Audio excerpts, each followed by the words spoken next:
This is a true story of something I experienced. It must have been over a decade by now. I was a kid at the time that my dad had bought this quaint house on the outskirts of a little town. It was a decently sized home with a big backyard overlooking the marshes and unused farmers' fields, and the only entrance to it was either through the house or across the large fields.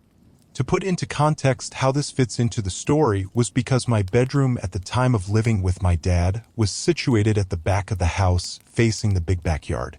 I remember one night very vividly, some 10 to 12 years later. I was sitting in my room, doing digital artwork on my computer. It was something I loved to do as a teenager, and usually I'd listen to music with headphones on. The way I was sitting had me facing semi-away from the big window in my room, the largest in the house.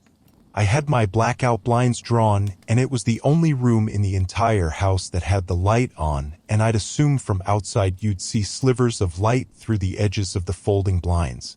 I think it was between 2:30 and 3 a.m. I was peacefully minding my own business when I hear a massive slam on my window. It was a dull but loud thud, and what I thought was a shout.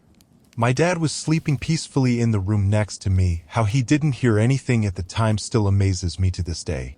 I remember just sitting there, shook, no clue what I just heard, until it happened again. I heard it clear. Somebody was outside my window. In the backyard.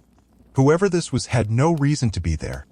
I remember being too scared to open my blinds. Instead, I got up, just staring at the window, not taking my eyes off it.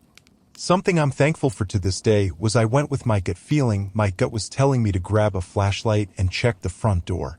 This was an old house, so I would have to leave the comfort of the house to enter the barn to get to the main entrance of the house. I remember shining my light through the glass in the door. The window had the frosted film for privacy, but sure enough, I barely got the flashlight lifted 3 to 4 inches to the glass before seeing the code of whoever was out there. The real kicker? Absolute terror set in when I realized the door hadn't been locked this entire time. I managed to lock it and run inside, and the first thing I grabbed was a bread knife. Not practical, but when your adrenaline and fear is coursing through your brain, it's the last thing you think of. I remember trying to wake up my dad, who was passed out like a drunk sailor, to see whoever was outside.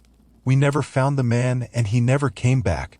Had I not locked that door, prank or not, I dread to think what would have happened to me. I've seen some stuff in my life, but people will forever scare me.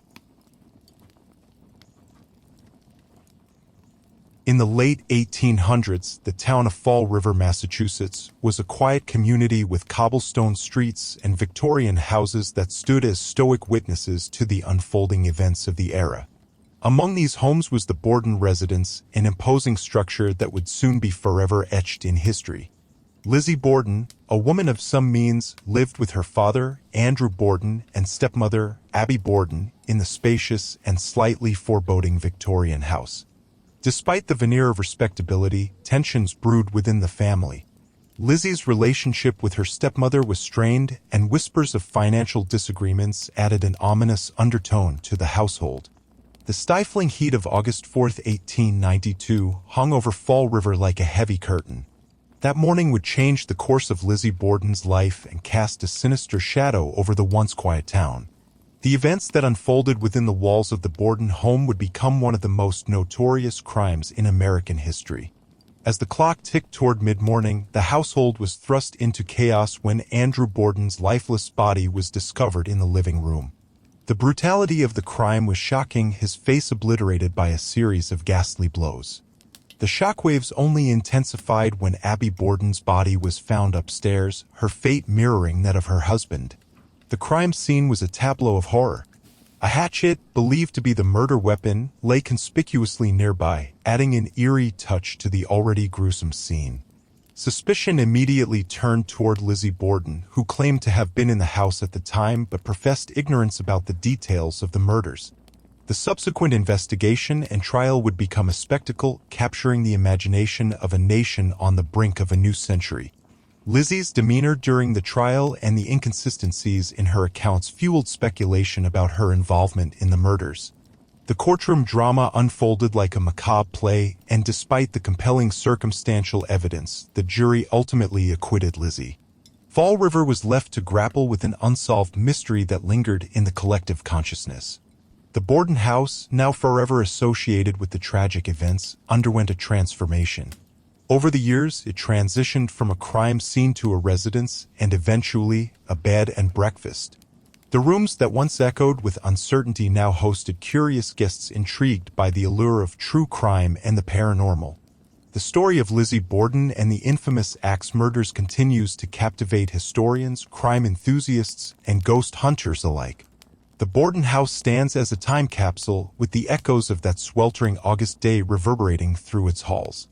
Reports of strange occurrences and ghostly sightings persist, adding an extra layer of mystery to a tale that remains eternally chilling. Years ago, a series of chilling events unfolded across the United States, casting a shadow of fear and suspicion that still lingers to this day. As a college student with a penchant for the mysterious, I couldn't help but be drawn into the disturbing tales of the Smiley face killers. The first time I stumbled upon this enigma was through late-night internet rabbit holes, where I found accounts of young men meeting tragic ends in bodies of water. These were no ordinary drownings. They were a pattern of eerie coincidences, each victim found near a distinct smiley face graffiti. The idea of an elusive killer or a sinister cult leaving their mark with a seemingly innocuous symbol sent shivers down my spine. Compelled by a morbid fascination, I delved into the details of each case, spanning different states and seemingly unconnected regions. The victims were bright, college-aged men, their lives abruptly cut short under circumstances that authorities often attributed to accidents or excessive alcohol consumption. However, a growing community of amateur sleuths and conspiracy theorists insisted that a more nefarious force was at play.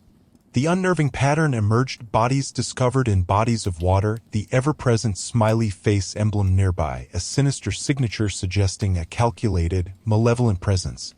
As I pored over the details, the stories seemed to weave a tapestry of terror that transcended geographical boundaries. The unease lingered as I followed the investigations, police statements, and the conflicting theories surrounding the smiley face killers. Some dismissed the notion, attributing the deaths to unfortunate accidents and the dangerous mix of alcohol and youthful exuberance. Others, however, remained convinced that a dark, clandestine force was behind these tragedies, orchestrating a sinister plot that eluded law enforcement. Haunted by the mystery, I couldn't shake the feeling that these cases held more than met the eye. The smiley face, once a symbol of innocence, had become a chilling signature, marking the scenes of inexplicable tragedy. The stories of the victims, their families left grappling with the inexplicable loss, resonated with a sense of foreboding that left me unsettled. As the years passed, the smiley face killers remained an unsolved mystery, a dark enigma that continued to captivate and terrify those who dared to delve into its depths. The question lingered: was this a series of unfortunate accidents, or was there a malevolent force preying on unsuspecting young men, leaving behind a sinister calling card? The mystery, like the unsettling smiley faces that marked the scenes, remained etched in my mind, a haunting reminder of the shadows that lurk beneath the surface of the ordinary.